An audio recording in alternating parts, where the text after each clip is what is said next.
Gjithnjë më shumë portet dytësore franceze janë bërë skena e konfiskimeve të sasive rekord të drogës, prandaj doganat po përshtaten me këto porta të reja të trafikut si dhe me shumë teknika inovatore të trafikantëve të drogës. Ne po rimendojmë plotësisht mënyrën tonë të menduarit. Pas një konfiskimi të një sasie droge në Le Havre, policia shpjegon se si ka evoluar trafiku i drogës, portet e reja të synuara, përdorimi i balonave të kokainës, shënjestrimi i kontenerëve të klonit. Për të mos përmendur rrugët ajrore, këto janë metodat e reja që përdorin trafikantët e drogës. I javët e fundit doganat franceze kanë zbuluar një teknikë të re të trafikut të drogës, përdorimin e balotave të mallrave.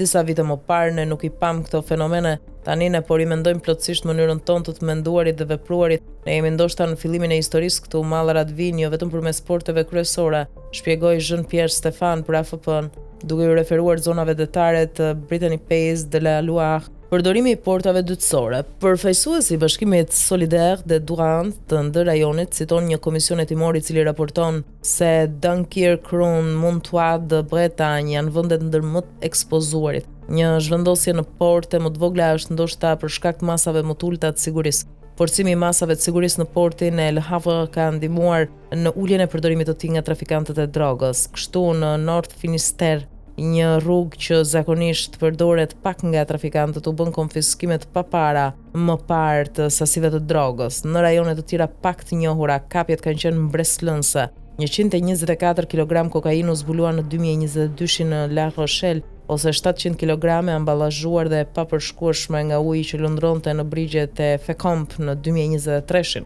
Drop-off, rip-off ose dhe kontenerët e klonimit. Ky shembull i fundit ilustron teknikën drop-off e cila bën të mundur shmangjen e kontrolleve sapo varkat mbërrin në port. Qëllimi është hidhen mallrat përpara destinacionit të tyre, si shpjegon gjithashtu për AFP-n një autore e specializuar në infiltrimin mafioz në ekonominë legale. Ajo shpjegon se kur operacionet dështojnë, balotat dalin në plazhe pa mundur të rikthehen në det hapur.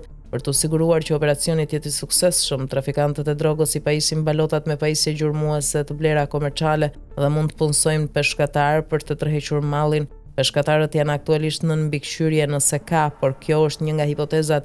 Ne kemi dhëna, ato mbeten të dhëna. Bota e peshkimit aktualisht po përjeton vështirësi dhe nuk është sekret që industria e peshkimit është e prekur nga përdorimi i drogës, shprehet ai. Në portet kryesore si Le Havre, një nga teknikat e reja të zbuluara është përdorimi i kontenerëve të klonit. Kjo përfshin zëvendësimin në zonën e shkarkimit të një konteneri me një tjetër me të njëjtat karakteristika, të njëjtën kartë dhe të njëjtin shënjim, i cili në të vërtetë është referuar.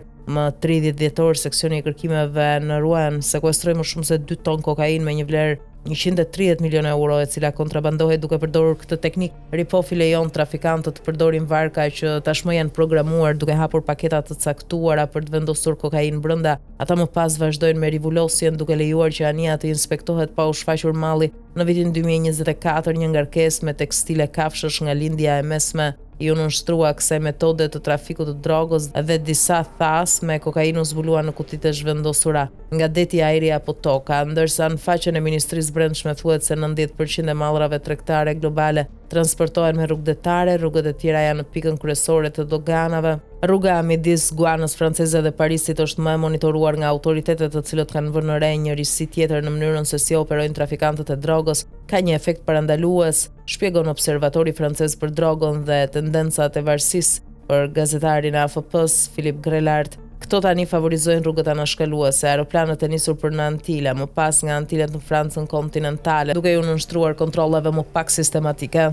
Në mënyrë të ngjashme, sistemi i marketingut duket se ka ndryshuar. OFDT raporton se sajtet e dedikuara nuk përdoren më, por përdoren llogaritë e trafikantëve në aplikacione dhe rrjetet sociale. Le Havre mbetet qendra e trafikut të drogës, ndërkohë që opsionet në dispozicion të personave të jashtëligjshëm vazhdojnë të diversifikohen dhe numri i porteve që përdoren për të sjellë lëndë narkotike në Francë rritet. Qyteti i Le Havres mbetet shqetësimi kryesor i doganave franceze. Në fillim të vitit Bruno Retailleau shpjegoi, Le Havre është një qendër e madhe, një infrastrukturë e madhe për sa i përket tregtisë ndërkombëtare dhe padyshim që narkotikët i ndjekin këto infrastruktura nga afër. Ai raportoi gjithashtu një situatë që po bëhej gjithnjë më vështirë për ta menaxhuar nga autoritetet, duke shpjeguar se në 10 vjet ne kemi parë një rritje të 10 fishuar të konfiskimeve të kokainës, një realitet që verifikohet me shifra. 2024 ishte një vit rekord në Le Havre me 13 ton kokainë të kapur.